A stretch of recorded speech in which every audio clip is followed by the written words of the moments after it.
فرض نمازوں میں یعنی فجر، ظہر، عصر، مغرب، عشاء میں سنت مؤکدہ اور غیر مؤکدہ کی کتنی رکعتیں ہیں؟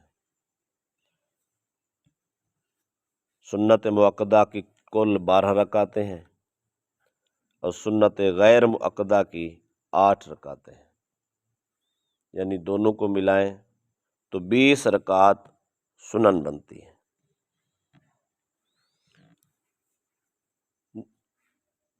نماز میں جو سنتیں ہیں ان کی فضیلت کیا ہے؟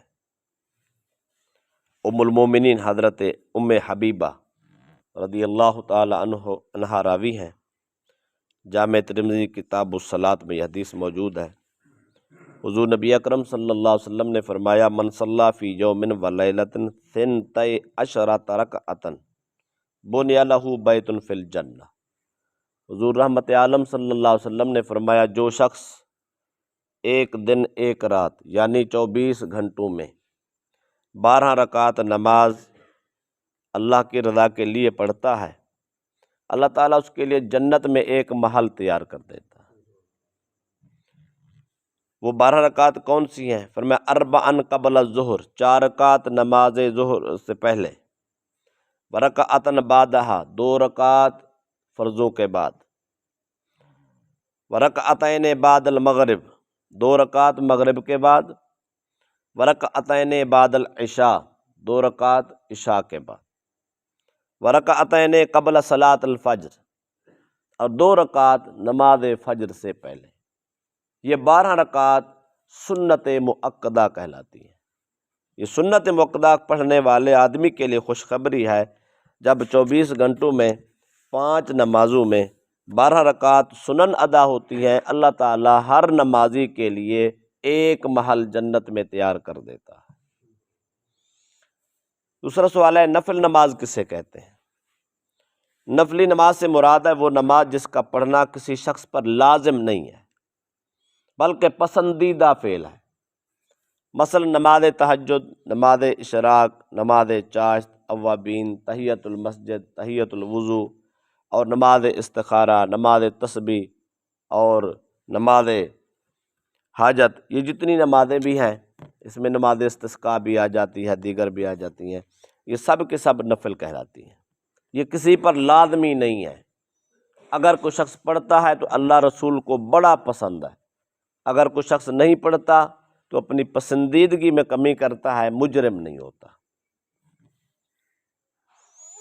اگلا سوال ہے کیا سنن اور نوافل گھر میں پڑھنا افضل ہے؟ جواب ہے جی، سنن اور نوافل گھر میں پڑھنا افضل ہے۔ حدیث مبارکہ حضرت زید بن ثابت رضی اللہ تعالیٰ عنہ راوی ہے، یہ صحیح بخاری کی حدیث ہے۔ حضور نبی اکرم صلی اللہ علیہ وسلم فرمایا صلو ایھا الناس فی بیوتکم، اے لوگو نماز اپنے گھروں میں پڑھا کرو۔ فإن افضل الصلاۃ صلاۃ المرء فی بیتہ الا المکتوبہ، نبی اکرم صلی اللہ علیہ وسلم نے فرمایا سوائے فرضوں کے بقیہ ساری نماز گھر میں پڑھنا افضل ہے، یعنی پہلی سنتیں بھی گھر میں پڑھنا، بعد کی سنتیں اور نوافل بھی گھر میں پڑھنا افضل ہے، لیکن فرض نماز باجماعت مسجد میں پڑھنا ضروری ہے۔ اگلا سوال ہے تحیۃ المسجد سے کیا مراد ہے اور یہ کب ادا کی جائے؟ جواب ہے مسجد میں داخل ہو کر بیٹھنے سے پہلے 2 رکعت نماز نفل پڑھنے کو تحیۃ المسجد کہتے ہیں۔ اوقات مکروہہ کے سوا ہر وقت پڑھ سکتے ہیں۔ اوقات مکروہہ جو ہم نے 3 پڑھے تھے، طلوع آفتاب، غروب آفتاب اور زوال کے وقت، ان 3 وقتوں میں اگر آپ لوگ مسجد میں آتے ہیں تو تحیۃ المسجد نہیں پڑھنی، منع ہے۔ ہاں اگر اس کے علاوہ کبھی کسی وقت بھی مسجد میں آنا پڑے تو نوافل 2 پڑھنے، یہ نفلی عبادت ہے۔ تحیۃ المسجد اس کو اس لیے کہتے ہیں گویا جو آدمی مسجد میں آتا ہے یہ اللہ کی طرف سے انعام ہے، اللہ کی طرف سے توفیق ہے، اللہ کی دی توفیق کے بغیر کوئی آدمی اللہ کے گھر میں نہیں آ سکتا۔ تو جس ذات نے ہمیں اپنے گھر میں آنے کی توفیق دی ہے تو مسجد کے آداب میں سے ہے 2 رکعت نماز نفل مسجد کے ادب میں پڑھ لو۔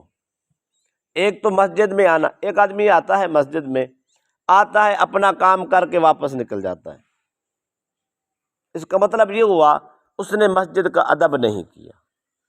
مسجد میں آنا ہے تو کم از کم 2 رکعت نماز نفل پڑھیں تاکہ مسجد کا احترام اور اس کا ادب مکمل ہو جائے۔ اس کے بعد اگر کوئی آپ کو مسجد میں کام آئے یا بیٹھنا ہے یا کوئی اور کام آئے پھر آپ چلے جائیں تو بے ادبی نہیں ہوگی۔ صرف آئے، جو بھی معاملہ ہے وہ کیا، نفل نہیں پڑھے، واپس چلے گئے، تو اس کا مطلب ہوا آپ نے مسجد کا ادب نہیں کیا۔ حضرت قتادہ رضی اللہ تعالی عنہ سے روایت ہے، فرماتے حضور نبی اکرم صلی اللہ علیہ وسلم نے فرمایا جو شخص مسجد میں داخل ہو تو اسے چاہیے بیٹھنے سے پہلے 2 رکعت نماز نفل پڑھ لے۔ اس کی یہ شرط ہے، اگر آیا ہے مسجد میں بیٹھ گیا ہے تو اس آدمی کو دوبارہ اجازت نہیں ہے مسجد کے نفل پڑھنے کی۔ کیوں؟ اس کا وقت ختم ہو گیا، اتنا وقت ہو۔ اسی طرح تحیۃ الوضو ہوتے ہیں، اس کا حکم کیا ہے اور اس سے مراد کیا ہے، یہ کب پڑھنے ہیں؟ وضو کرنے کے بعد 2 رکعت نفل پڑھنے کو تحیۃ الوضو کہتے ہیں۔ ان 2 رکعتوں میں سورۃ الکافرون، سورۃ الاخلاص پڑھنا مستحب ہے۔ اور یہ جو تحیۃ المسجد وضو ہیں یہ بھی اللہ کی نعمت کے شکرانے میں۔ مثلا آدمی بے وضو پھرتا ہے تو ہم حکماً اس کو پلید کہتے ہیں، اس حالت میں نہ قرآن کو ہاتھ لگا سکتا ہے، نہ وہ نماز کو شروع کر سکتا ہے، کچھ نہیں کر سکتا۔ جب انسان وضو کرتا ہے تو یہ بھی خدا کی طرف سے توفیق ہوتی ہے، اللہ کی طرف سے دی ہوئی توفیق، آدمی پاک صاف ہو جاتا ہے، باوضو ہو جاتا ہے، طہارت حاصل کر لیتا ہے، یہ بھی اللہ کی طرف سے نعمت ہے۔ اب حکم ہے کہ اللہ کا شکر ادا کرے، اللہ کسی چیز کی بھی توفیق دے تو اس پہ شکر ادا کرنا چاہیے۔ اس پر جو دلیل ہے وہ حضرت عثمان رضی اللہ تعالی عنہ کی روایت ہے کہ حضرت عثمان کے خادم تھے حمران، وہ بیان کرتے ہیں کہ حضرت عثمان نے وضو کے لیے پانی منگوایا اور وضو کرنا شروع کیا۔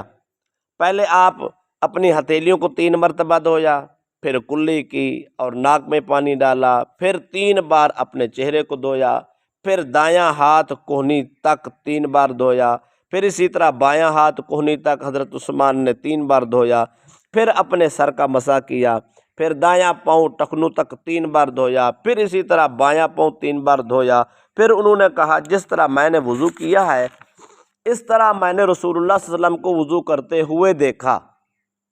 وضو کرنے کے بعد رسول اللہ صلی اللہ علیہ وسلم نے فرمایا جو شخص میرے اس طریقے کے مطابق وضو کرے، پھر 2 رکعت نماز نفل تحیۃ الوضو پڑھے اور دوران نماز سوچ و بچار نہ کرے تو اس کے تمام پچھلے گناہ معاف کر دیے جاتے ہیں۔ دیکھنے میں پڑھنے میں 2 نفل ہیں، 2 منٹ کا کھیل ہے، لیکن سنت طریقے سے اچھے طریقے سے وضو کر کے 2 رکعت نماز نفل تحیۃ الوضو کے نام پہ پڑھنا، کوشش کر کے سورۃ الکافرون پہلی رکعت میں اور سورۃ اخلاص کل شریف دوسری رکعت میں پڑھ کر اس انداز سے یہ نماز پڑھنا، یہ اتنی پسندیدہ 2 نفل ہیں، اللہ تعالیٰ ان کا صدقہ زندگی کے گناہ معاف کر دیتا ہے۔ عام روٹینز کا مطلب یہ ہوتا ہے صغیرہ گناہ مٹتے ہیں، لیکن حدیثیں جتنی بھی ہیں نا بخشش والی، ان میں صغیرہ کبیرہ کی شرط نہیں ہے۔ جہاں بھی ذکر آیا ہے اللہ زندگی کے گناہ مٹا دیتا ہے۔ علماء نے اس کی ترتیب بنائی ہے، نفلی عبادت سے جو ہے نا وہ صغیرہ گناہ مٹتے ہیں اور توبہ کرنے سے کبیرہ مٹتے ہیں۔ اگر آدمی اپنی ذہنی وسعت زیادہ کر لے، توبہ کی نیت بھی کر لے، مثلا ہم التحیات پڑھتے ہیں تو اس میں بخشش کی دعا کرتے ہیں، بھئی بخشش کی دعا کو ہی توبہ کہتے ہیں۔ جب دعا اپنے اس میں نماز میں ہو رہی ہوتی ہے تو اس میں خیال بخشش اور مغفرت اور معافی بھی ہو تو اللہ تعالیٰ اس کو 4 چاند لگا دیتا ہے۔ لہذا فرائض کے ساتھ ساتھ سنت مؤکدہ، سنت غیر مؤکدہ اور پھر نوافل کا اہتمام کرنا، یہ انسان کے لیے بہت بڑی کامیابی ہے اور یہ بہت بڑا حسن ہے۔ بلکہ اگر ہم دنیا کے اعتبار سے اس کو سمجھے تو یوں ہے، فرض ایک محل ہے، ایک مکان ہے، سنتیں اس کے جو ہے نا دروازے ہیں، اس کی کھڑکیاں ہیں اور اس کا چھت ہے، اور باقی جو نفلی عبادات ہوتی ہیں یہ اس کا میک اپ ہے، اس کی زیب و زینت ہے، اس کا رنگ ہے، یہ اس کی خوبصورتی ہے۔ اگر آدمی نماز پڑھے تو یہ ساری چیزیں کو ملا کے پڑھے تو خوبصورت نماز کا محل تیار ہوتا ہے۔ انسان دنیا میں یہ محل تیار کرتا ہے، رب اس کے نام کا جنت میں محل تیار کروا دیتا ہے۔ تو سادہ سا مسئلہ ہے، جیسا ہم دنیا میں محل تیار کریں گے ویسا جنت میں تیار ہوگا۔ جتنی محنت یہاں کریں گے اتنی ہی رنگ و بو اس میں زیادہ ہوگا۔ اگر یہاں ٹوٹل پورا کریں گے چلو محل تو جنت میں بن ہی جائے گا، پر پھر ایسا ہی بنے گا، جیسا کرو گے ویسا بنو گے، یا جتنا میٹھا جتنا گڑ اتنا میٹھا۔ تو لہذا کوشش کر کے سنن اور نوافل باقاعدگی کے ساتھ